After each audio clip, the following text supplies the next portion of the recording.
Почваме. Къде се намираме с вас в момента? Библиотека. Библиотеката. Какво има в нашата библиотека? Книжки. Има книжки. Кой ни подари тези книжки? Майките. Майките. И госпожите. И леличките. Защо ни подариха тия книжки? За да четем. А какво казваме за човек, който чете много книжки? Какъв е той? Умен. Умен и мъдър, точно така. А коя птица е символ на мъдростта? Бухалът.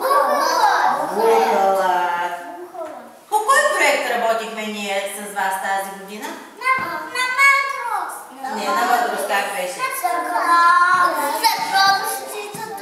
Съкровищница? С мъдрост. С мъдрост. Какво правихме по проекта, Светленце? Какво правихме с вас по проекта? Правихме рисунки, рисувахме приказки, пяхме песнички. Още какво правихме? Правихме си бухалчета. Хареса ли ви да работите по проекта? Да. А хареса ли ви да си говорите с други деца отдалече? Да. Хареса ви? Какво правиха батковците и какичките от София за нас? Какво ни четоха? Кои приказки? За жабчетата и за? Чунга-чанга. И за чунга? Чанга. Чунга-чанга. Харесаха ли ви приказките? Да.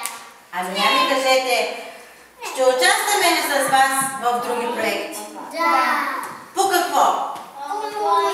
По музика може, друго? По математика може. За танци, т.е. музика. Танците за музика.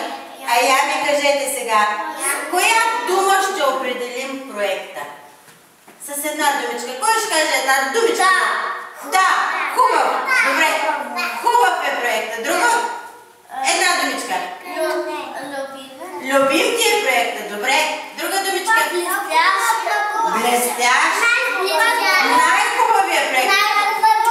Добре, ами аз забравих да ви питам. Какво направихме ние с вас заедно? Съкровищницата. И какво сложихме вътре в нея? Сложихме рисунки на децата от нашата детска градина и от други детски градини и училища.